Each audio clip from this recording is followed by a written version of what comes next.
Hi, my name is Hanna Jaff, and I am here with Chris Gordon on Hell's Laser Biz. Good morning, good afternoon, good evening, and good night, wherever you may be in the world right now.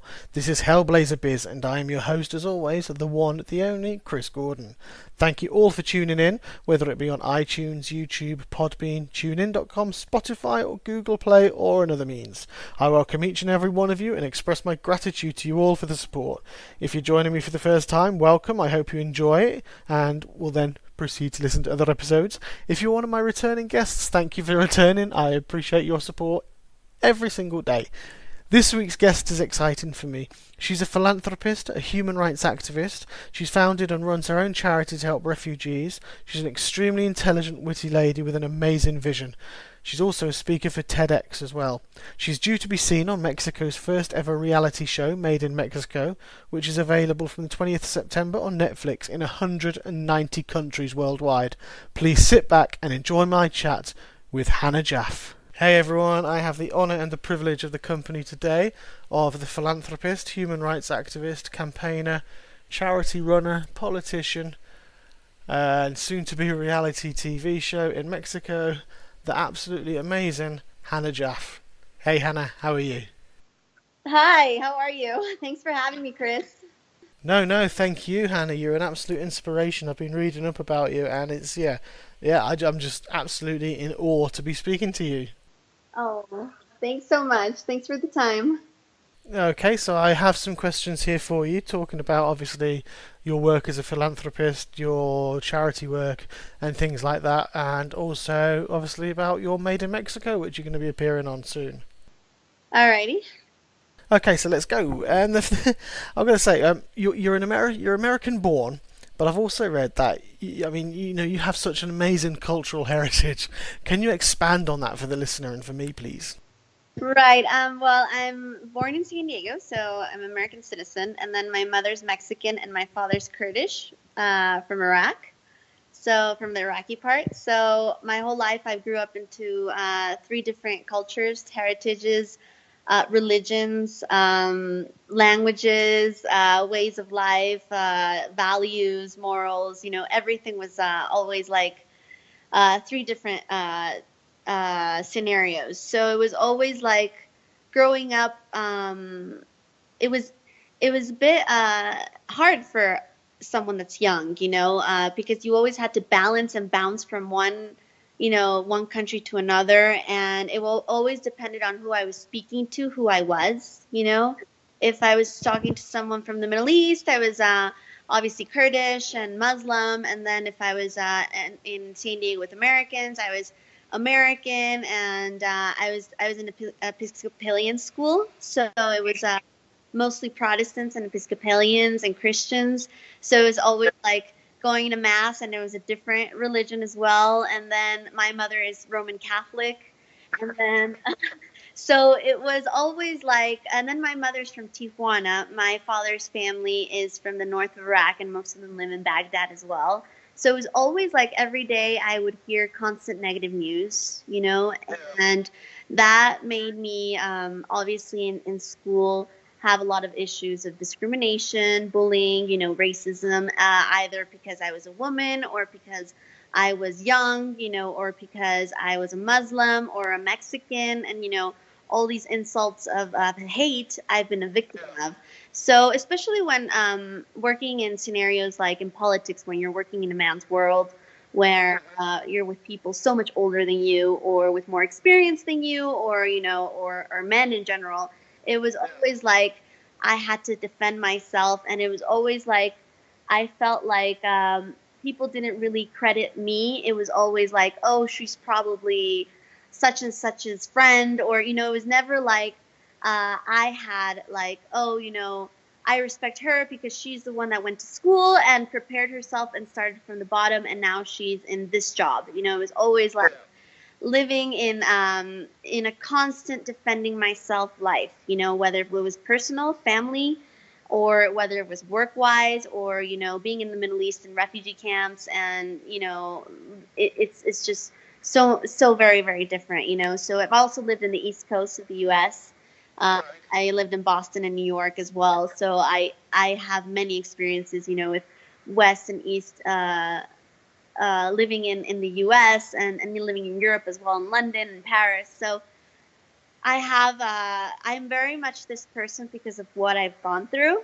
So, so yes, I am a little bit of everything, I guess. I have a American, Middle Eastern, Latin, and European in me.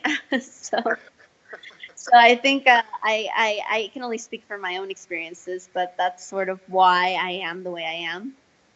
It's such a fascinating heritage. It really is because I think you're in the perfect position to take this forward, as you are, because you've got an insight, obviously, into the two main religions at the moment, which are the ones which, sadly, for thousands of years have been head to head against each other. And I don't personally see why, because they both worship the same God, and the Quran, for example, teaches more about Jesus and Mary. I think mentions it more than the Bible does. But never mind. But I can see where how hard that would have been for the prejudices, especially growing up in like America, and obviously then when you're over looking at the Iraqi side of the different conflicts that you could have internally. Right, right.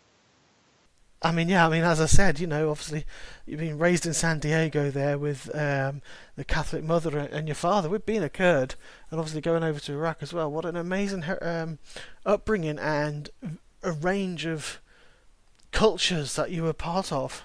Yes, Mexico as well. And then it was always like in with Americans in Europe, I always had to defend both my heritages because it was either Mexico, something was going on negative, or we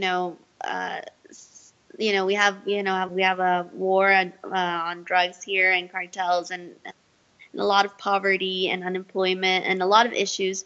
And at the same time, in Iraq, there's also going on a war. And so it was always like in school, I had to defend the Muslim religion and saying like, well, that's not what it's about, and it's not about terrorism. It's not about killings or wars, And then at the same time, Mexicans, it was I was in high school when 9/11 happened, and I remember it was a lot of tension, and being Mexican, growing up in a border city as well, So yes, I can I think I speak for many people in the U.S. that are interfaith marriages or children from mixed heritages, that it is hard to not have 100% of something, because it's always like half the people will always be disappointed, and if you don't, for instance, I'm a philanthropist, and I do my best wherever I can, wherever I go, and I don't pick and choose, prefer anything, in particular. I just, wherever I am, I do my best, and a lot of people have actually used that against me and said, well, why aren't you helping Kurds more, or why aren't you helping Mexicans more, or why aren't you helping, the homeless in San Diego, or women in the East Coast, and this and that. I'm like, I mean, I'm only one person. I do what I can, but it's always like there's constant disappointment because there's that other side that expects that, So it's hard sometimes. Yes. I mean, I can't imagine the kind of prejudice that you grew up with. I mean, obviously I'm a white male. Yes. Yeah, and I mean the way political things. I mean, I'm not going to say anything, but the way things are at the moment, I guess it can be really. It's just sad. It's really sad. Especially now that our new things have escalated in a hateful way towards people, and in the last year or two, so you can see that a lot more now. And that's it. I mean, I really don't understand all this hatred in the world. I really don't. I mean, as far as I'm concerned, we are one race. We are one human race. So it doesn't matter the colour of your skin. It doesn't matter which country you come from, which language you speak, how you look, who you worship, if you worship anyone at all. We are one people. We should all love each other and work together and be like that. I just don't understand it. Yes, exactly. And that's what I focus on in my conferences and my campaigns. It's they're non-discrimination campaigns. So I have a charity, an NGO, and we help refugees and immigrants. So the reason behind that is because my father always helped refugees and my mother always helped immigrants, because I had relatives that were refugees and I had relatives that were immigrants. So I was always close to that. And I always felt like I was sort of a second generation, both immigrant and refugee. So because I've volunteered on shelter homes and I've volunteered and lived on, I mean, not, I volunteered on refugee camps and shelter homes. So I've never actually been one. I can't say that, but I've been a volunteer on one.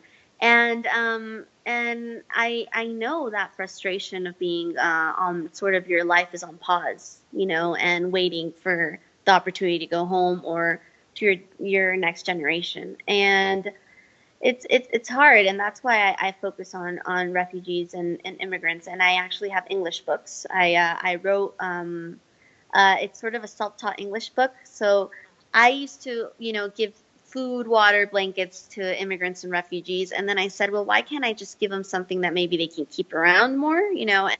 And there's so much waiting around that instead of, you know, giving them something they'll eat, they'll have something they can learn, you know? And actually, I think the greatest accomplishment you can have is not winning an award or getting a diploma. It's more of people after saying, I learned some basic English thanks to your book, you know, and that's the best thing someone can actually give you, you know.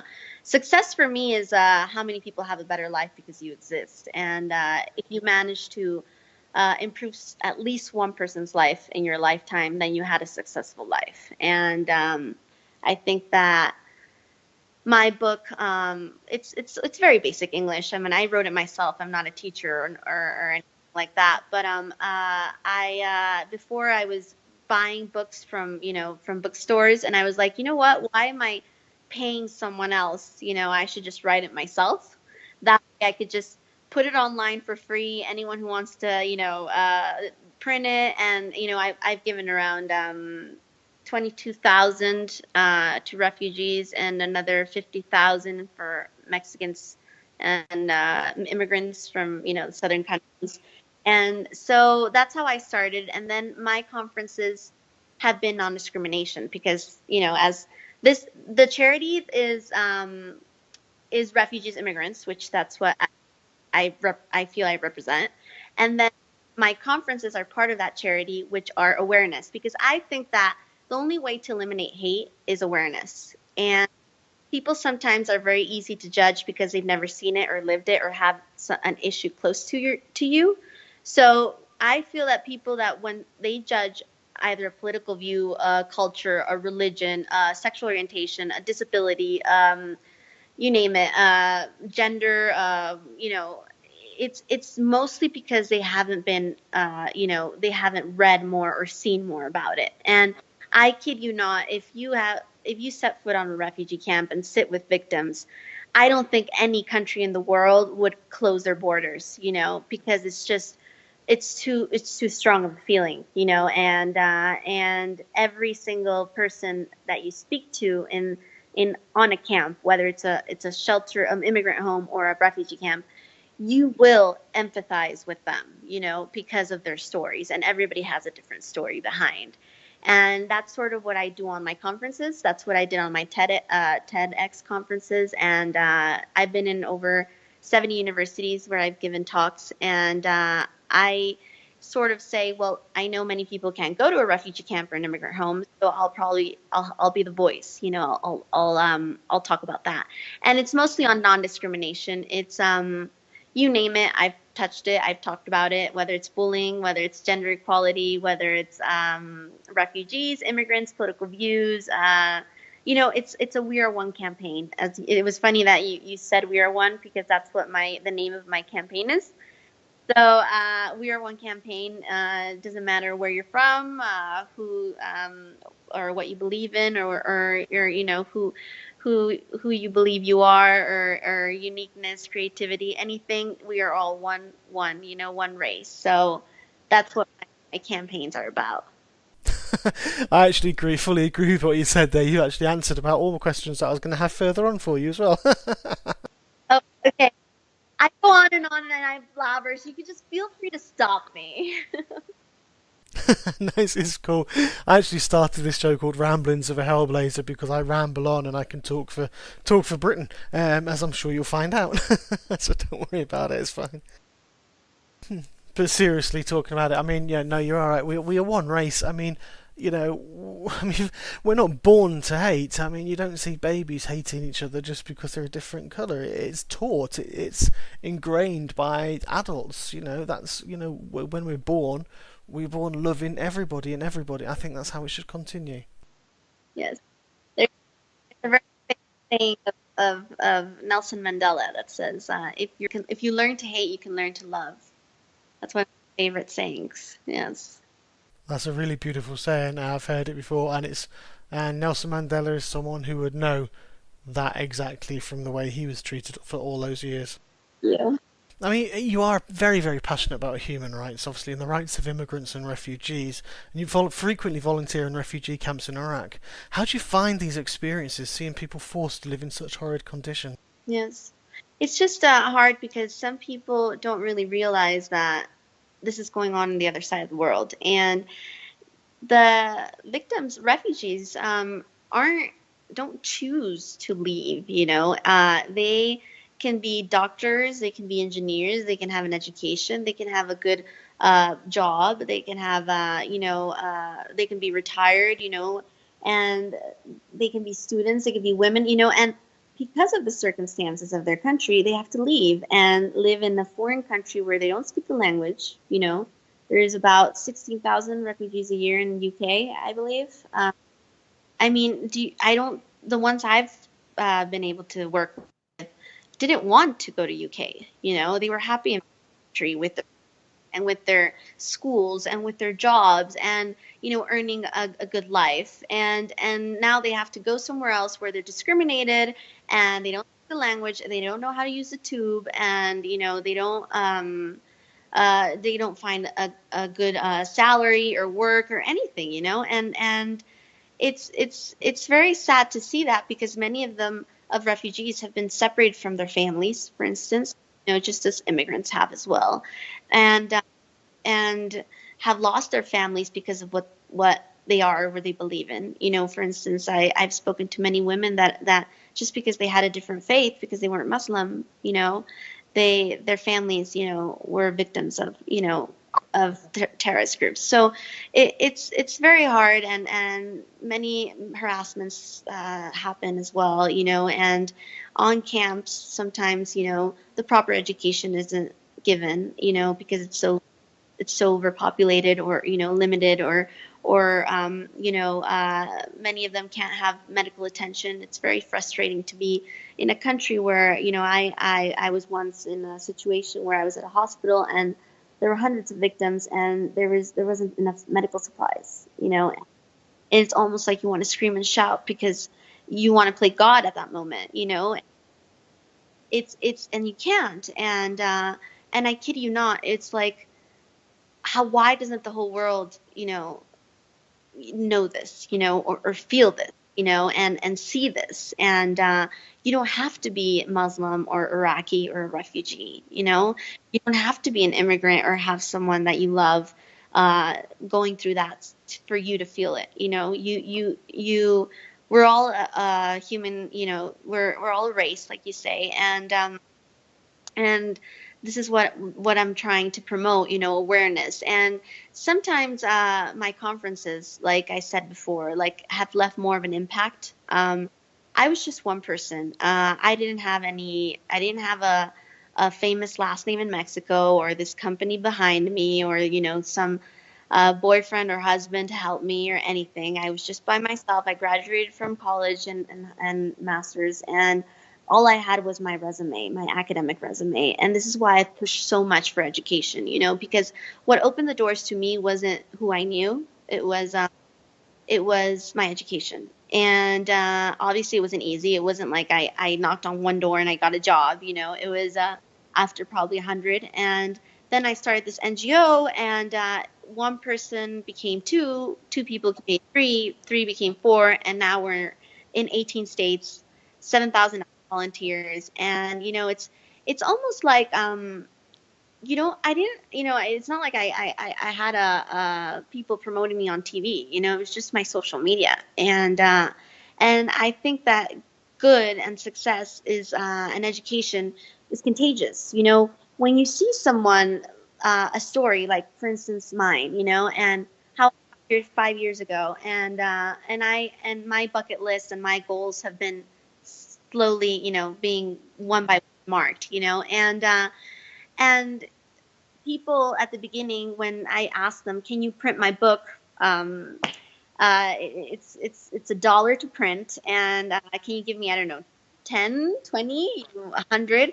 And no one gave me a big fat check. It was always, "I'll print you 100, Hannah, but it has to be in that area." And I'm like, "I don't care where. I'll give them to you. I'll give them anywhere you want." And it was hard, because in the beginning, people judge you by, uh, even in the phone calls, "What company are you calling from?" No company. Which job? I'm like, none. It's just me, and then once you pass that appointment and you're actually sitting with someone that can help you, sponsor you, it's like, well, let me see the NGO's resume. What have they done? What have people don't trust, just someone, "Oh, trust me just because I say it." They want to see how many events you've done, in the fundraising events you've done in the past, how many people you've helped, how many people are behind you. Like, it wasn't easy in the beginning, and the beginning is always the hardest. And then, from one job, you have to put your 100% in one job in order to, get another, get promoted. People, it's never luck. You have to work for it, and I focus on education, and I focus on English because I've seen immigrants and refugees struggle with that, and sometimes limited in job opportunities because of that. So just because of the circumstances of maybe being border with the U.S., or finding asylum in English speaking countries. So it's I thought that, well, the first thing is, let's all speak English, which is the universal language, and that's what I started, because I thought about books like math and history and science and stuff like that, but I'm not going to be teaching science and math when I'm not a math major or anything of that. So I just focus on English, and thanks to that, I think we've had positive results, where people at least could communicate a bit better when they got to their country of your destination, or city, or wherever they move to. So that's something that I've been working on and passionate about, and promoting education. And my conferences are very much like that, where you don't have to have a job title, a last name, or a company, or anything behind you.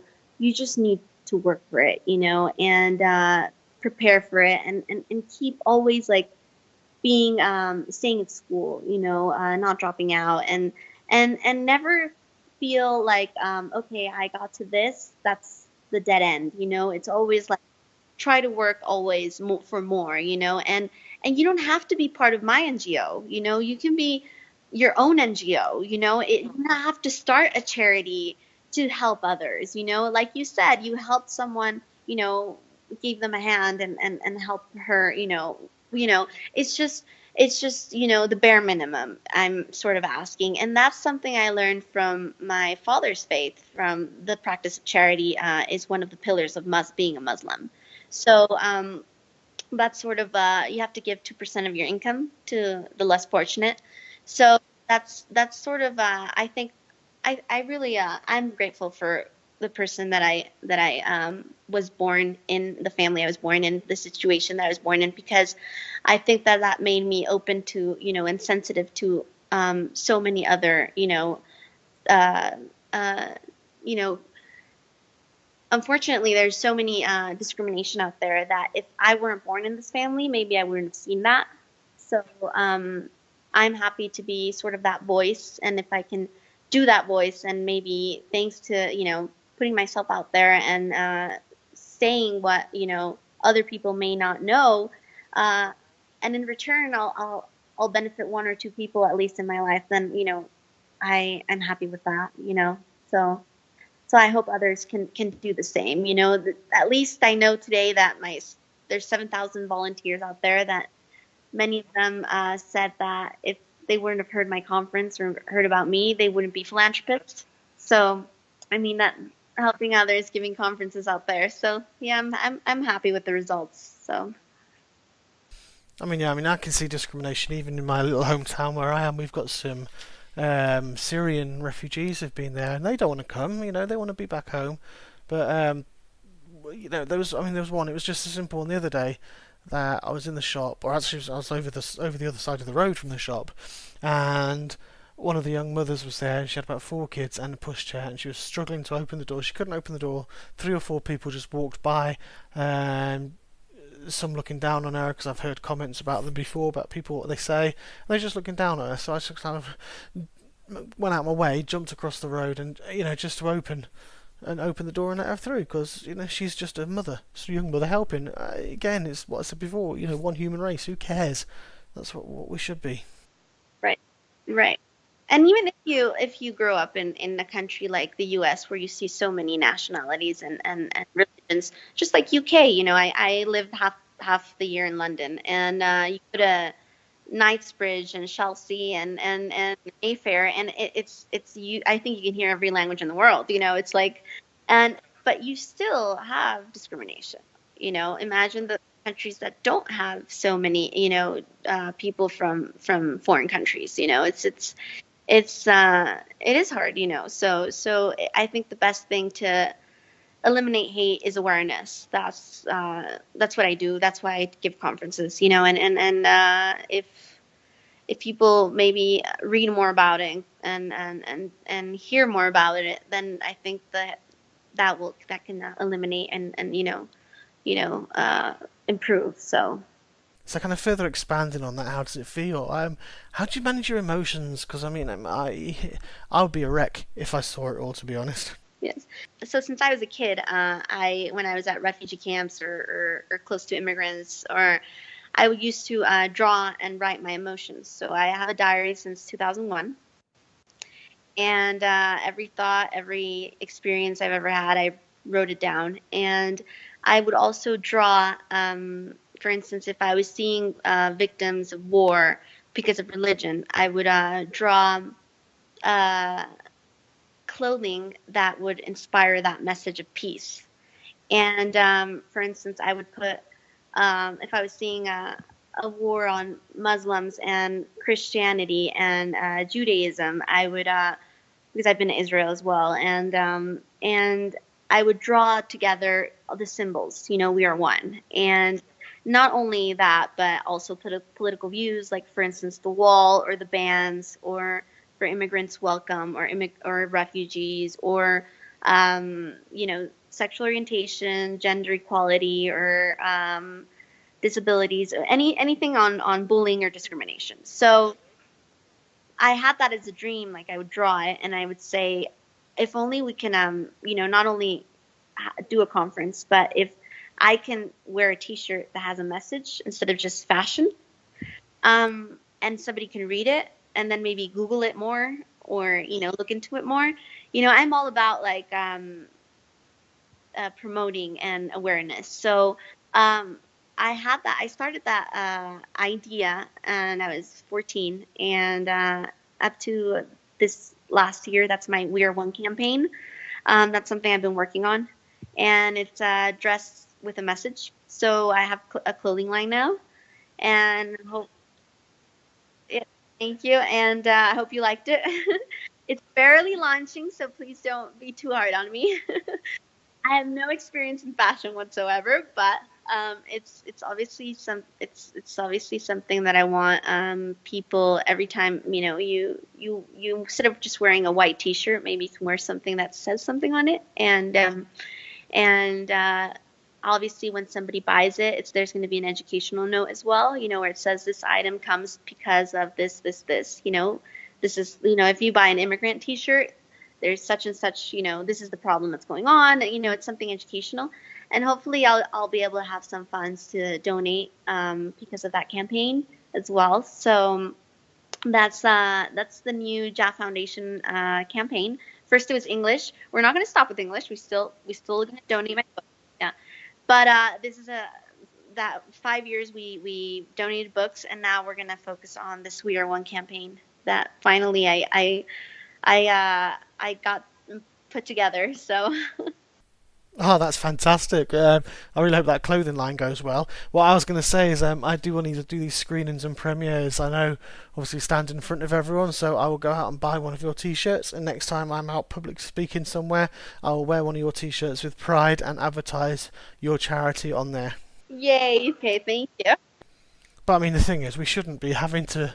I know it sounds awful. I mean, I really want to. I will be promoting your T-shirt, and I'll promote your website and your charity, because I think it's such an important message and an important thing that you are getting across and that you are doing for everybody there. And one thing I want but I want to stress, we shouldn't be in a society where we have to do this, and that's such a shame. I mean, I live in London, and yeah, I see discrimination that's happening every day as well. Yeah, I mean, say discrimination in London, you do see it at the tubes and people, and it's horrible. And those people, I feel so sorry for anyone who has to go through that. I also just the payroll on women in the UK is mostly half of what men get paid. Correct. It's not just racial; it's that, and that's a huge big thing at the moment.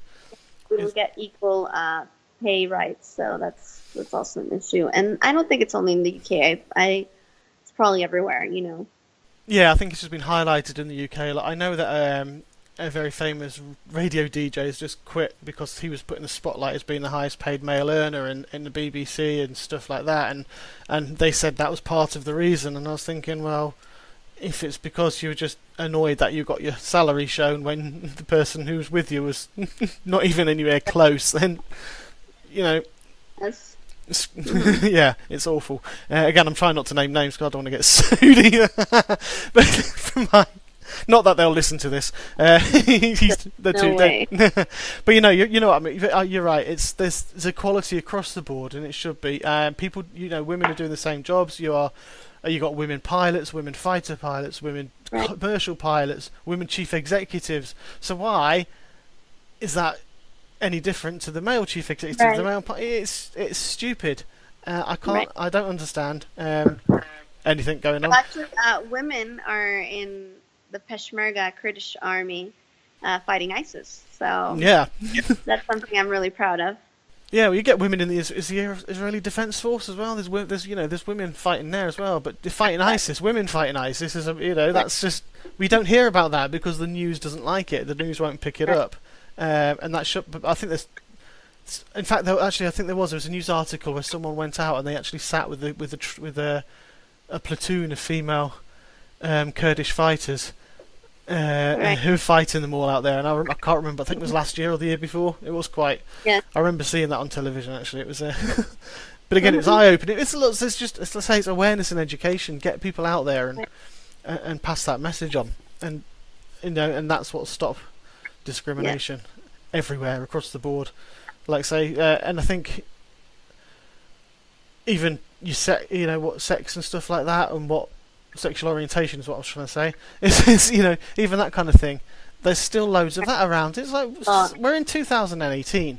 It's like come on, we're supposed to be a forward-thinking race of people, and yes, people just let people live the way they want to live, and exactly go for love it. Love is love, respect, tolerance, Exactly. Unity, we need unity, we need respect, and we need tolerance. That's what we need. Mm-hmm. I know. Sorry, I keep sounding like a broken record saying it over and over. Cool. So we'll move on to a few questions now about Made in Mexico. Now, this is a reality TV show. It's the first Mexican reality TV show coming out, is it? Yeah. So that's a pretty big thing in itself. What can you tell me? What's the show about?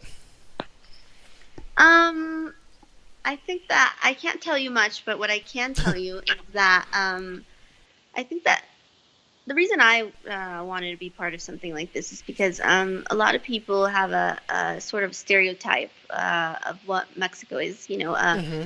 And we, I've been in the U.S., East Coast, West Coast, lived in Europe as well, and every time I would say I was Mexican, either in the Middle East or, anywhere, it would be like, it would always be like a negative uh, comment, Right. it was, Okay. or expression, it wasn't Mhm. like, oh, it was more like, oh, Yeah.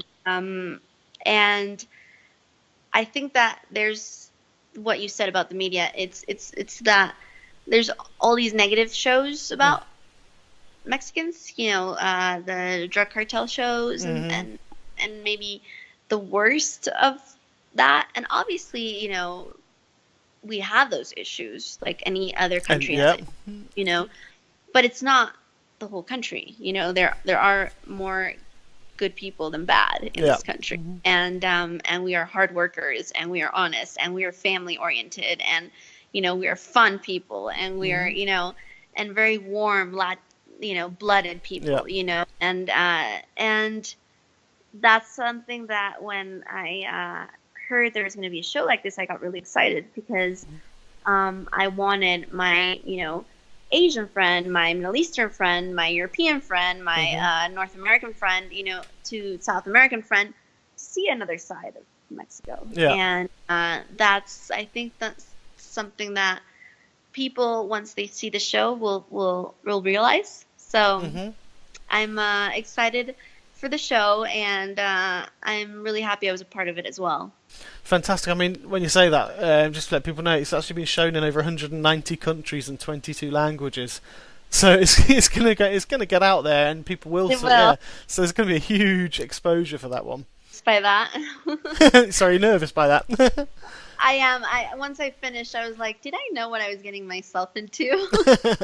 Yeah, yeah. Yeah. I mean, that is a lot of people who are going to see that now. Right. So And they'll then know. I see people. I already saw on my social media and in the media that people have had obviously an opinion, but you know what? I respect that. There's always going to be positive and negative people Mhm. commenting, and I can't be afraid of that, and I did know that there was going to be people that were going to disagree, so I sort of just took a chance, and I really hope for the best, and I hope, I'm not an actress, I'm just me, Yeah. so I hope people, uh, once they see my story, maybe I can get more people to actually, be philanthropists and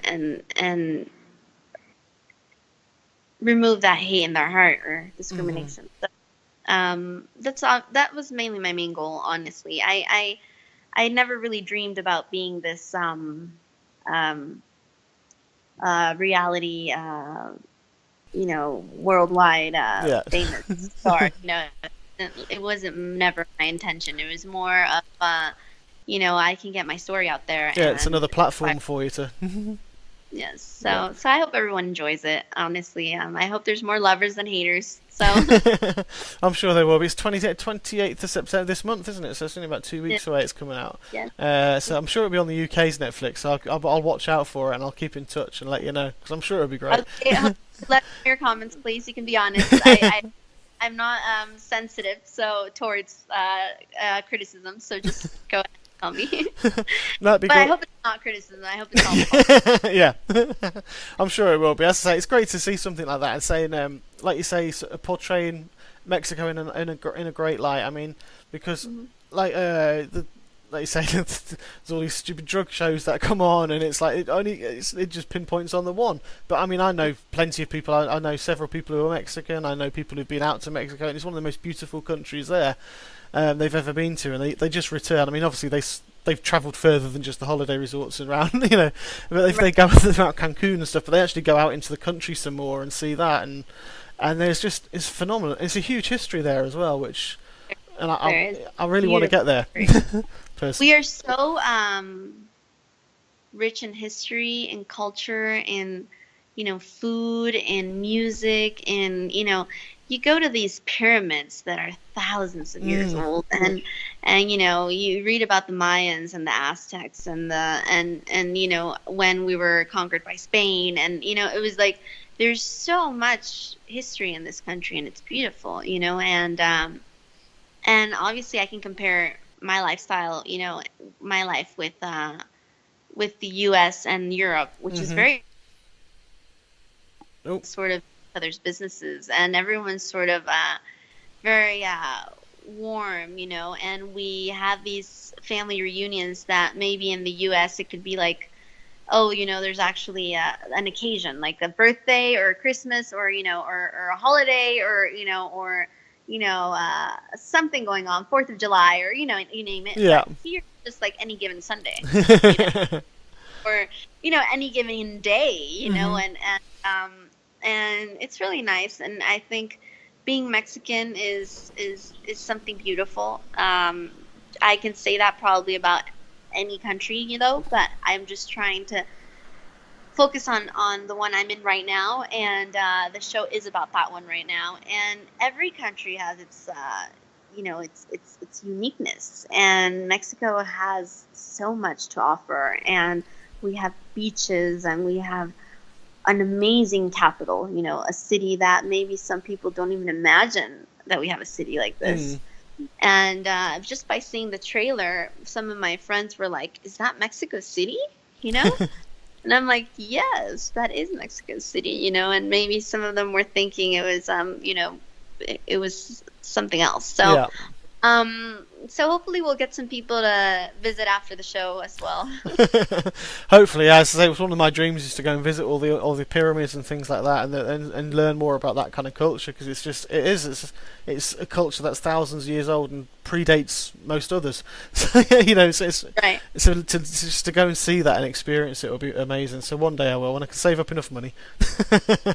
I hope so. It really is incredible. It's worth it. Mm-hmm. Brilliant. I was going to say, I've actually had Amy Garcia on my show twice.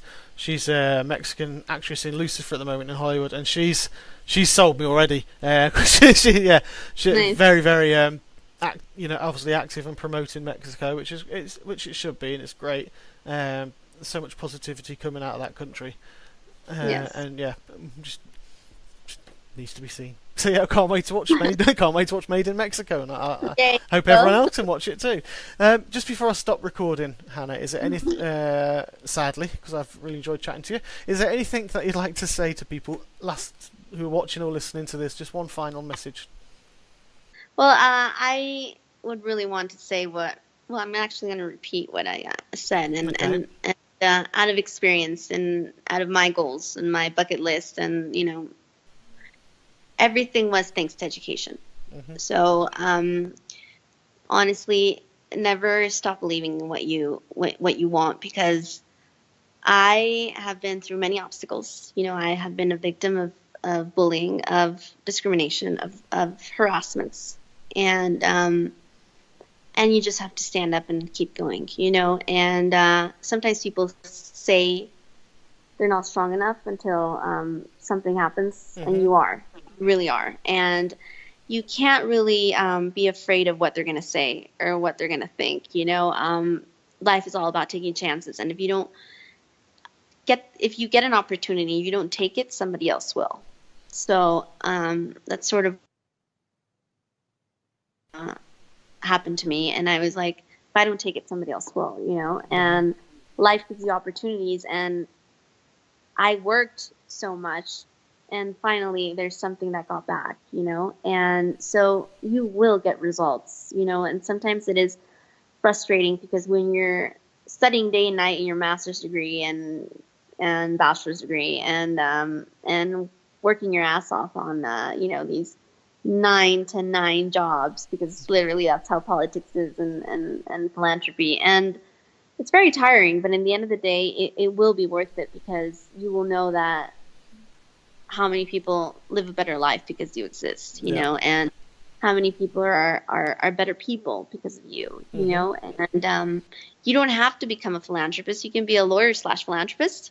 Mm-hmm. You can be a reporter / philanthropist. We can all be a philanthropist, and you have to join a cause or a charity or an NGO.